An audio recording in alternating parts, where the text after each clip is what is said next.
Tanyo, wala nang maka-amen. Ganun talaga, masakit talaga ang salita ng Diyos. Pero sinasabi lang namin sa inyo kung anong totoo.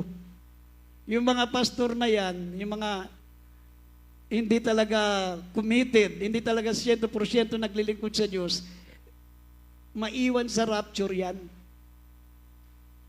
Ang pinaglalaban natin dito, yung rapture, mga minamahal. Kaya natin itinuturo paano tayo makasama sa rapture kasi ang church natin ang pang-rapture. Amen? Yung church natin ang pinaka-pang-rapture. Maglibot kayo sa buong mundo. Mga minamahal, wala kayong makitang katulad ng ministry natin kung paano pinahalagaan na makasama sa rapture. Tignan nyo, mga minambasahin po natin itong 1 John 2:15 and 17 hanggang 17, tapos dito sa Hebrews 11:35 to 38. Dito sa 1 John chapter 2 verse 15 up to 17, huwag ninyong ibigin ang sanlibutan ni ang mga bagay na sa sanlibutan.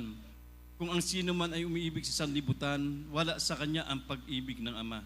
Sa 16, sapagkat ang lahat ng nasa sanlibutan, masasamang pita ng laman at na masasamang pita ng mga mata at kapalaluan sa buhay ay hindi mula sa Ama, kundi sa sanlibutan. At ang sanlibutan ay lumilipas at ang masamang pita niyon. Datapot ang gumagawa ng kalooban ng Diyos ay nananahan magpakailanman. Amen. Amen. Hebrews 11:35 to 38. Dito po sa Hebreo Kapitulo 11, talatang 35 hanggang 38. Tinanggap ng babae ang kanilang mga patay sa pamagitan ng pagkabuhay na maguli, at ang iba'y nangamatay sa hampas. Na hindi tinanggap ang kanilang katubusan upang kamtin nila ang lalong mabuting pagkabuhay na maguli. At ang iba'y nagkaroon ng pagsubok na pagkalibak sa pagkahampas. Oo, bukod dito sa mga tanikala at bilangguan naman. Sila'y pinagbabato, pinaglagari, pinagtutukso, pinagpapatay sa tabak. Sila'y nagsilakad na paruot pariton na may balat ng mga tupat, kambing, na mga salat, ng pibigati, tinatampalasan. 38, na sa mga yaon ay hindi karapat-dapat ang sanlibutan na nangaliligaw sa mga ilang at sa mga kabundukan at sa mga yungib at sa mga lungga ng lupa. Yung pong pakidagdag po, Acts 2:47 to 48. Kaya hindi, dagdag. Dito po sa Gawa, Kapitulo 2, 46 at 47. 46 hanggang 47. Araw-araw, sila'y nagsipanatiling matibay sa pagkakaisa sa templo at sa pagputol-putol ng tinapay sa bahay-bahay, at nagsisikain sila ng kanilang pagkain na may galak at may katapatan ng puso, na nangagpupuri sa Diyos at nagtamo ng paglingap ng buong bayan, at idinaragdag sa kanila ng Panginoon araw-araw yaong nangaliligtas. Amen. Amen. Everybody shall praise the Lord. Mga minamahal, nakita nyo kung paano po ang matinding sakripisyo ang dinanas ng mga Kristiyano noon. Wala sa kalingkingan sa mga dinanas natin ngayon. Ngayon, makarinig ka lang ng konting masakit na salita, iba tisod na. Iba, hindi mo lang nakamayan, tisod na. Yung iba, makarinig lang ng mga masakit na salita katulad sa isang ibang outstation natin. Brad, gusto namin preacher dito, wag magre-rebuke. Gusto namin yung laging masaya ang preaching, kaya pag may rebuke, nagsusumbong na sa Maynila. Hindi ganon. Kung gusto mo umakyat sa langit, mga minamahal, dapat isipin mong patay ka na. Pag patay ka na, isipin mo, pag gusto mo talaga umakyat sa langit, gusto mong makasiguro ka na makasama sa rapture, makarating sa langit, sabi ng Biblia, sa Colossians chapter 3, verse 2, isipin yung kayo'y patay na. Ano ibig sabihin ng patay na? At tulad ng mga patay na, saan ka nakitang binabalsa mo, sasabihin nung pinapatay na inimbalsa mo, aray ko, dahan-dahan, ang sakit. Saan ka nakitang patay na inimbalsa mo, habang tinatanggalan ng bituka, sinisip-sip yung dugo, uy, dahan-dahan naman, ang sakit. Nakita yung patay, wala nang nararamdaman. Dapat ganun ka pag Kristiyano ka.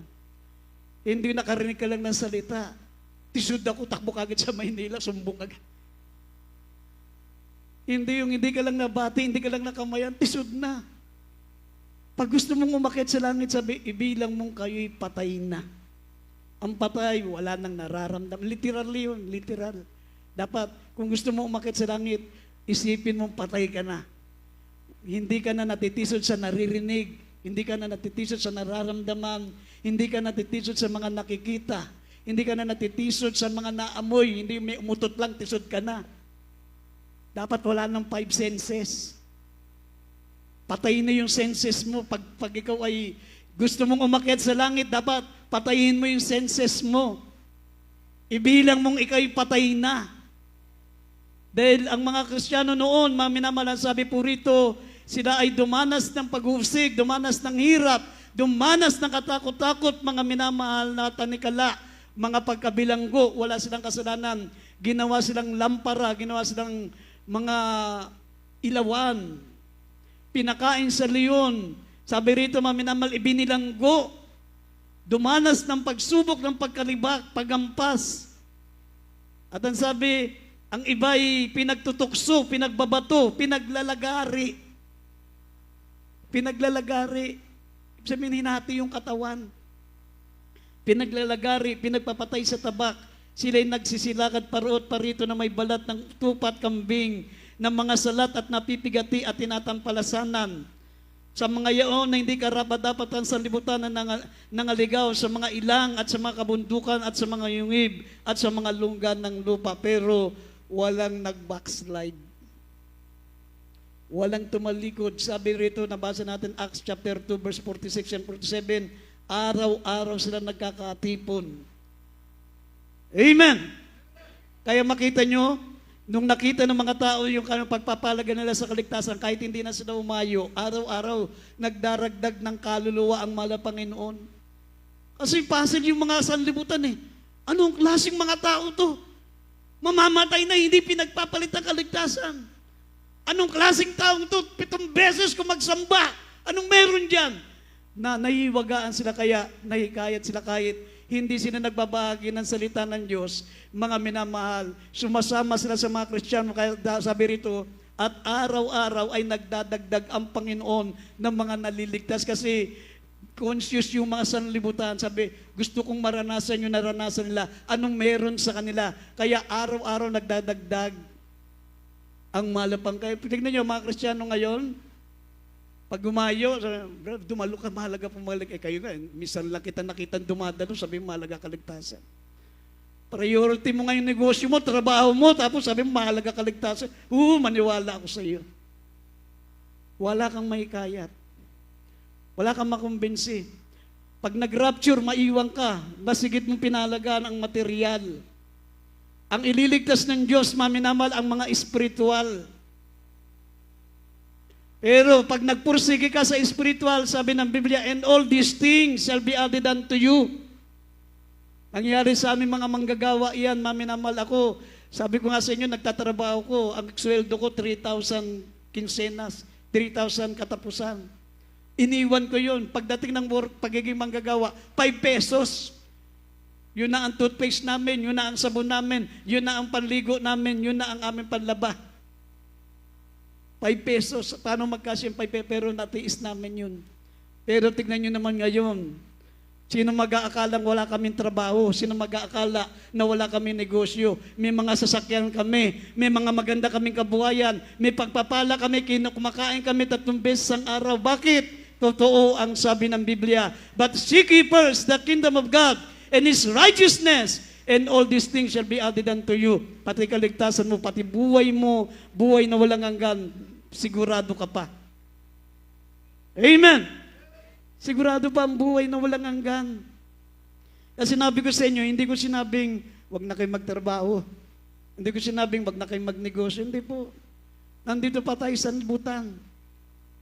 Pero dapat, ang gusto lang ng Panginoon, unahin mo ang kanyang kaharian at ang kanyang katuwiran. Kasi kung napokus ang isip mo sa mga bagay dito sa lupa, nakita niya na mas mahal mo ang sanlibutan, iiwang ka niya.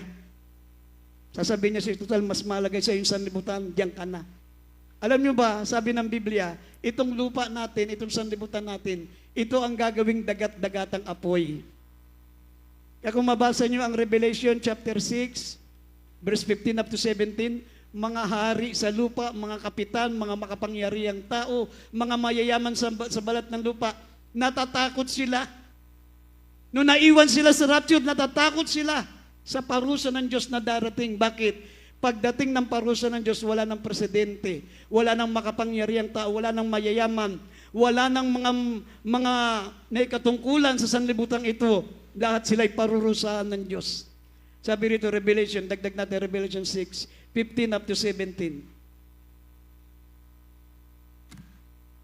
Dito sa Revelation chapter 6, verse 15 up to 17, at ang mga hari sa lupa, at ang mga prinsipe, at ang mga pangulong kapitan, at ang mayayaman, at ang mga makapangyarihan, at ang bawat alipin at bawat laya, ay nagsipagtago sa mga yumib at sa mga bato sa mga bundok. At sinabi nila sa mga bundok at sa mga bato, mahulog ka sa amin, at kami inyong itago sa mukha nung nakaupo sa luklukan, at sa galit ng kordero. Sapagkat dumating na ang dakilang araw ng kanilang kagalitan, at sino ang makakatayo? Amen. Amen. Everybody shall praise the Lord. Kaya tandaan niyo mga minamahal, ang buhay natin dito sa mundo, para lang tayo naglalakbay. Sabi ng 1 Peter chapter 3 o chapter 2 verse 11, gaya ng naglalakbay lamang sa sanlibutan. Sabi ng Philippians chapter 3 verse 20, ang pagkamamayan natin ay makalangit. Buwat dito ay inihintay lang natin ang Diyos para makapiling natin siya sa langit. Imagine, tayo po ay naglalakbay lang tayo, stranger, nagdaraan. Wala tayong iniwan, maminamahal, doon sa mga Kristiyano nung umalis sa Ehipto. Ang sanlibutan, simbolo ng Ehipto. Umalis sa Ehipto ang 3 million Jews at 3 million Israelites. Umalis sila, lumabas sa Ehipto, maminamahal, habang naglalakbay sila. Dapat 40 days nandun na sila sa Kanaan. Yun yung langit, simbolo ng langit. Nagalit ang Diyos. Bakit? Habang naglalakbay sila, yung mga Kristiyano na padaan sa mga bayan, mga bansa na nadaanan nila, sumanib sila ron kung anong ginagawa ng sanlibutan. Kung ano yung ginagawa ng sanlibutan, nahikayat sila. Yung iba nakisipag-asawa sa sanlibutan, yung mga bansa na dinaanan nila kung anong mga kultura, kung anong mga tradisyon, na ang tradisyon doon, sinasamba ang mga ribulto, mga Diyos-Diyosan, mga graven images, marami mga Kristiyano sumamba na rin. Nahawa sila doon sa mga bansang dinaanan nila habang naglalakbay sila. Imagine, 3 million. Ang nakarating lang 2 tao.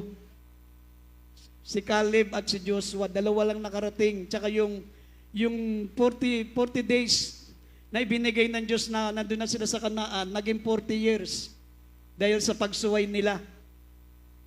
Kaya yung kasama ni Joshua at ni Caleb doon sa tinatawag na Land of Promise, simbolo ng rapture, yung mga 19 years old pababa na, mga ipinanganak na sa ilang. Doon na sila ipinanganak habang naglalakbay sila. 19 years old pababa. Yun ang nakasama nilang nakarating sa tinatawag na Land of Promise, yung Kanaan. Pero yung 3 million, naubos po, maminamal, namatay lahat. Bakit? Ayaw nilang sumunod. Amen. Ang sabi ng Biblia, ang mga bagay na ito yung nakasulat para sa ikatututo natin. Anong layunin? Bakit isinulat yun? Bakit inilagay, maminamahal ni Moses, ang mga pangyayari niyan at ngayon, nakaabot sa ating kapanahunan, sabi, para maging halimbawa. Sabi rito, basahin po natin ang 1 Corinthians chapter 10, verse 6 up to 11, para maging halimbawa.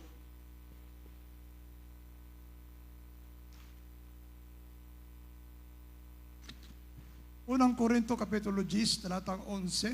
10, 6 muna, hanggang 11 po. 6 hanggang 11. Ang mga bagay na ito may pawang naging mga halimbawa sa atin upang huwag tayong magsipagnasa ng mga bagay na masama, na gaya naman nila na nagsipagnasa. Ni huwag din naman kayo mapagsamba sa mga Diyos-Diyusan, gaya na iyong ilan sa kanila. Ayon sa nasusulat, na upo ang bayan upang magsikain at magsiinom at magsitindig upang magsipagsayaw. Ni huwag din naman kayo makiapid na gaya ng ilan sa kanila na nangakiapid, at ang nangabuwal sa isang araw ay 23,000. Ni huwag din naman nating tuksuhin ang Panginoon, na gaya ng pagkatukso ng ilan sa kanila at nangapahamak sa pamagitan ng mga ahas. Ni huwag din naman kayo magbulong-bulungan, na gaya ng ilan sa kanila na nagbulungan at nangapahamak sa pamagitan ng mga mangwawasak. Ang mga bagay na ito, ang mabat ito ngayon nangyari sa kanila na pinakahalimbawa at pawang nangasulat sa pagpapaalala sa atin ng mga tinatnan ng katapusan ng mga panahon. Amen. Everybody shout praise the Lord. Kaya nga, sabi ko sa inyo, maminamahal, wala nang pinakamapalad sa lahat ng mapalad na mga naglingkod sa Diyos, kundi ang Kristiyano sa panahon natin ngayon. Bakit? Unang-una, meron tayong mga halimbawa. Meron tayong mga basihan, meron tayong mga bagay na dapat nating iiwasan, mga nangyari sa mga Kristiyano noon. Meron tayong aral, hindi katulad nila, wala silang basihan. Hindi nila alam kung alin ang tama at mali. Wala silang magiging batayan kung paano ang paglilingkod sa Diyos. Pero tayo, sabi rito, ang mga bagay na ito'y pawang naging halimbawa at pawang nangasulat sa pagpapaalala sa atin na dinatnang ng katapusan ng panahon. Wala nang pinakamapalad sa lahat ng mga mapalad na naglingkod sa Diyos, kundi ang henerasyon natin ngayon. Bakit? Sa atin magaganap ang rapture. Pag ikaw nakasama sa rapture, maminamahal, tatanggap ka ng crown. Ang makasasama lang sa rapture ang may crown. Sila, Abraham, yung mga Kristiyanong nauna sa atin, hindi sila na-rapture, namatay sila. Hindi sila na-rapture, kaya wala silang crown. Ang tatanggap lang ng crown, crown of joy, crown of glory, incorruptible crown, crown of life, iba't ibang corona tatanggapin ng mga Kristiyano, yung makasama lang sa rapture. Amen! Kaya, wala nang pinakamapalad na mga naglingkod sa Diyos, maminamahal, kundi tayo. Bakit? Meron tayong basihan. Paano natin ilalakad ang ating pananampalataya? Paano tayo maglilingkod ng tama sa Diyos? Sila wala. Kaya nga sabi rito, nangyari sa kanila, kaya unti-unting naubos ang 3 million. 3 million. Anong mga kasalanan nila? Sabi rito, ang mga bagay na ito ay naging halimbawa sa atin upang huwag tayong magsipagnasa ng masama gaya nila na nagnasa. Huwag din kayong mapagsamba sa Diyos-Diyosan. Unang kasalanan nila, sumamba sa Diyos-Diyosan. Nakita nila yung mga tao na daanan nila, sumasamba sa graven images. Pero tayo, wala ng Kristiyanong sumasamba sa graven images. Amen. At ang iba ay naupo. Sabi, ang iba naman ay, ang iba sa bayan ay nagsikain, uminom, nagsitindig at nagsipagsayaw, nakipagpiesta. Piesta to, kung mababasa nyo sa Deuteronomy, sumama sila sa piestahan. Sabi, ang iba'y nagsikain, nagsiinom, habang nagpapiesta, kainan sila, at nagsitindig at nagsipagsayaw. Bawal ang piesta. Amen. Lahat na nakakalam, magsabing, praise the Lord.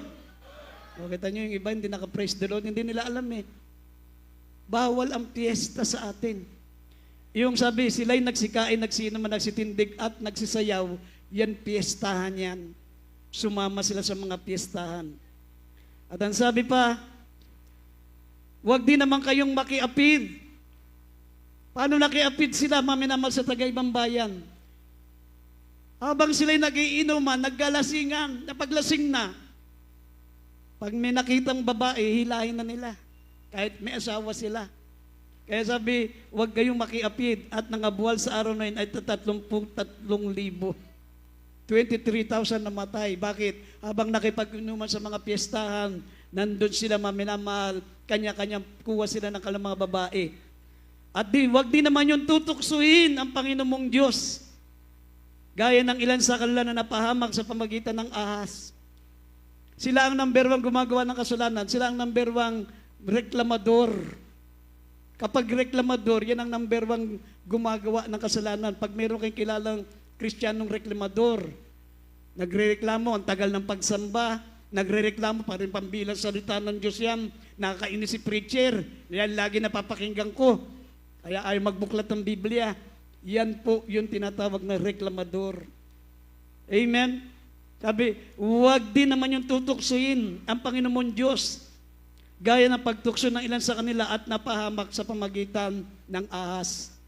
Habang nagrereklamo sila sa tubig, concerning their leaders, ang seven murmuring concerning their leaders, concerning their water, concerning food, concerning their journey, concerning their enemies, lahat pitong mga pinagrereklamo nila. Maminamal kaya sabi rito, sila ay pinagpapatay ng Diyos sa pamagitan ng ahas. Huwag din naman kayong magbulong-bulungan gaya na ng iba na nagbulong-bulungan at napahamak sa pamagitan ng mangwawasak. Pinatay ng angin yung mga bulong-bulungan. Kapag may bumubulong sa papiyan na naman, preach, kaya ayaw. Pag may bumubulong sa inyo dyan, sabi mo, Satanas, lumagay ka sa likuran ko. Gusto kong makinig ng Word of God. Nagbubulong-bulungan sila habang nangangaral si Moses. Kasi nung panahon na yun, matindi. Kung mababasa nyo, idagdag natin ni Nehemiah 8, talatang 3. Imagine, alas 5 na madaling araw hanggang alas 12 ng tanghali, nangangaral. Si Nehemiah, nangangaral. Tayo 30 minutes pa lang nagbubulungan. Pagbirang preacher, tagal mangaral. Pero ito, imagine, madaling araw hanggang alas 12 ng tanghali. Basahin natin. Pero nakatayo pa sila, nakataas ang kamay. Walang nagre-reklamo. Pero ngayon sabi, ang daming nagre-reklamo, ang sabi, nagmumbulong-bulungan, at pinatay sila sa pamagitan ng mga wawasak. Basahin natin. Kaya hindi po, Nehemiah 8 verse 3.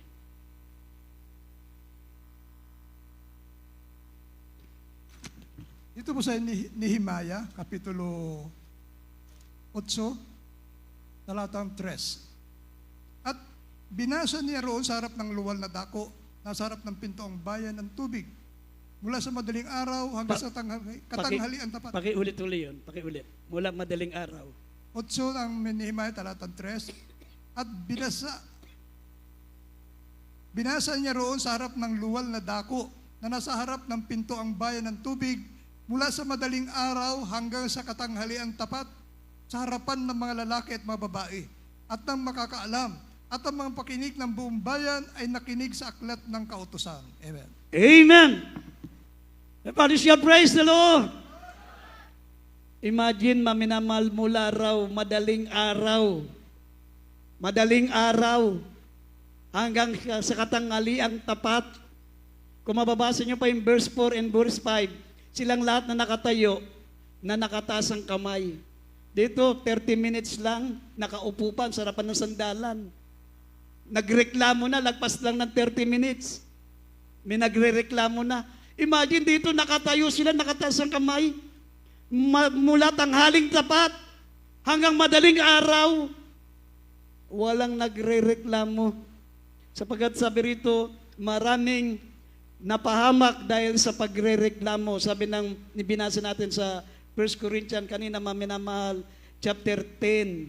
Sabi, at maraming napahamak sa kanila, sabi, dahil sa kanilang pagbubulungan o pagre-reklamo. Sabi, neither murmur ye, as some of them also murmured, and they destroyed the destroyer. Dahil sila'y nagreklamo, marami ang napahamak sa pamagitan ng mga magawasa. Kaya nga, akala mo ikaw lang nakaalam na reklamo mo, nakakarating sa Diyos yan. Kahit binulong mo lang yan. Binulong mo lang sa sarili mo, ha? Sarili mo nilang binulong yan. Isip mo lang, pambirang preacher to. Ang tagal, kaya ayaw ko mag-preacher si Brother Boy. Ang tagal eh. Hindi mo alam, naririnig ng Diyos yan. Amen? Kasi kung kami papipiliin, mas gusto namin makinig kaysa mangaral. Ang sarap ng buhay na nakikinig lang.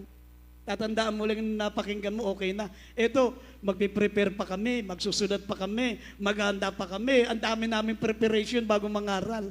Kayo makikinig lang. Kaya kung kami ang pagpipiliin, makinig na lang kami kaysa mangaral. Tapos pag may nagreklamo pa, suspendido pa kami. O, ganun. Kaya mahirap. Amen. At sabi ng banal na kasulatan, mga minamahal, isipin niyo palagi, babalik na ang ating pinakamamahal na Panginoon. Itong pinakahuling talata, importante po ito. Sa Mateo 24, talatang 11, kaya hindi. At 24, 22 pala, kaya hindi. Matthew 24, 22. Basahin po natin ulit talata. Dito sa Mateo chapter 24 verse 22. At malibang paikliin ang mga araw na yaon, ay walang lamang makakaliligtas, datapot dahil sa mga hirang, paikliin ang mga araw na yaon. Amen. Amen. Everybody shall praise the Lord. Tandaan niyo po yan, mga minamahal. Ha? Sabat malibang paikli ng araw, walang lamang makaliligtas.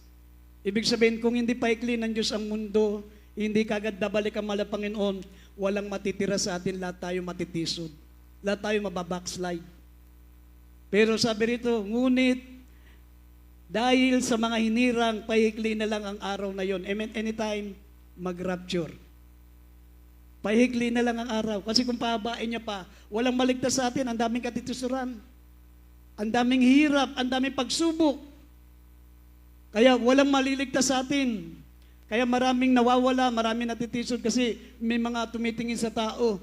Pero kung ang gusto mo ay kaligtasan, gusto mo ng buhay sa piling ng Diyos, wala nang pinakamaganda, minamahal na lugar, kundi sa piling ng ating mahal na Panginoon. Hindi ka na mamamatay, hindi ka natatanda, hindi ka na magsasakripisyo, hindi ka na maghihirap. Sabi, and we shall reign forever and ever. Tayo'y maghahari kasama ng ating pinakamamahal na Panginoong Kristo. Pagkatapos ng 7 years, na-rapture ka, 7 years ka lang sa langit. Yung 7 years na yun, meron 3 bagay na ibibigay sa iyo Diyos habang nandun ka sa langit, 7 years. Dito sa lupa, pinarurusahan ng mga tao, yung greatest tribulation. Pero tayo, ang unang magaganap doon yung awarding ceremony. Bibigyan ka ng corona. Pag lagi kang dumadalo, meron kang tinatawag na crown of life. Meron kang crown of joy. Pag lagi kang naghahayo, nagdadala ka ng kaluluwa, puputungan ka ng crown of joy. Crown of glory. Pag sinusuporta mo mga preacher, mabait ka sa preacher, puputungan ka ng crown of glory. Iba't ibang putong. Una, yun ang mangyayari muna. Yung tinatawag na coronation. Pangalawa, maminamahal, yung malaking piging. Ay, ikakasal muna tayo, ikakasal tayo. Lahat ng mga naglingkod sa Diyos, sabi, ikakasal tayo, Revelation 19 verse 9. Ikakasal tayo sa harapan ng mahal na Panginoon. At pagkatapos ng kasalan, tayo po, maminamahal, ay kakain ng isang malaking piging. Yung tinatawag na marriage supper. Siyempre, pag may kasalan, may handaan. Yun, sama-sama tayong kakain kasama ng mahal na Panginoon. Yun ang 7 years na magaganap hanggang nandun ka sa langit. Pagkatapos ng 7 years, bababa tayo kasama ng mahal na Panginoon, nagigera ang bansa. Yan po ay parurusahan ng mahal na Panginoon na nagigera. Lahat mga minamahal na mga lumalaban sa mahal na Panginoon, ang communist country, Islamic country, lahat ng ayaw maniwala sa mahal na Panginoon Kristo, papatayin niya, pupuksain niya, at dito mag-aari tayo ng 1,000 years. Babaguhin niya itong mundo. 1,000 years tayong bababa dito at 1,000 taon tayong maghahari. Isya, sabi ng Biblia, at tayo'y maghahari kasama ng mahal na Panginoon Kristo sa loob ng 1,000 taon. Revelation 20 verse 4. Magiging hari, magiging reyna ka sa loob ng 1,000 taon. Pero yung mga Kristiyanong naiwan sa rapture, ang buhay mo ganun pa rin. Hindi ka pa incorruptible, hindi ka pa rin maminamahal, katulad ng mga na-rapture. Ang katawan mo yun, mamamatay pa rin, nagkakasakit pa rin. Pero, ang buhay mo ay tatagal po ng 1,000 taon. Tatagal ang tao. Pagkatapos ng pag nagari ang mga Kristiyano rito, Sabi ng Isaiah 65 verse 20, ang mga tao doon mamamatay na 100 taon. Pinakamababang na mamatay 100 taon. Ang sanggol ay mamamatay ng 100 taon. Pinakabatang mamamatay 100 taon. Pero lahat naman nandun sa tinatawag na millennium, 1,000 taon makakasama natin ng Panginoon. Pero pag hindi ka pa rin naniwala, ang Panginoon, ang mga ngaral ng salita ng Diyos, sa mga naiwan sa rapture, hindi pa rin sila maniwala. Pagkatapos noon, darating na sila sa tinatawag na paghuhukom at sila hahatulan. Lahat ng hindi nakita ang pangalan sa aklat ng buhay, itatapon sa dagat-dagatang nagniningas na apoy. Everybody say, praise the Lord! Kaya maminamahal, wag niyo pong papabayaan ang paglilingkod sa Diyos. Habang nag-aaral kayo, habang nagtatrabaho kayo, walang masama diyan. Pero pag gawain, i-priority niyo po ang gawain sapagkat mabubura ang pangalan niyo sa aklat ng buhay pag hindi niyo binigyan ng importansya ang paglilingkod sa Diyos. Exodus chapter 32 verse 33. Ang pangalan nila'y nabubura. Pag ang pangalan mo tarpulana, makita mo, nanalang natira. Nawala na yung tarpo, nanalang. Kunting kibot na lang, kunting kembot na lang, wala na yung na. Pag nabura na yun, wala ka ng pangalan sa aklat ng buhay, hindi ka na tagapagmana ng buhay na walang hanggan, itatapon ka na sa dagat-dagatang nagniningas na apoy. Everybody shout, praise the Lord! Ay po'y tumayo, maminamahal.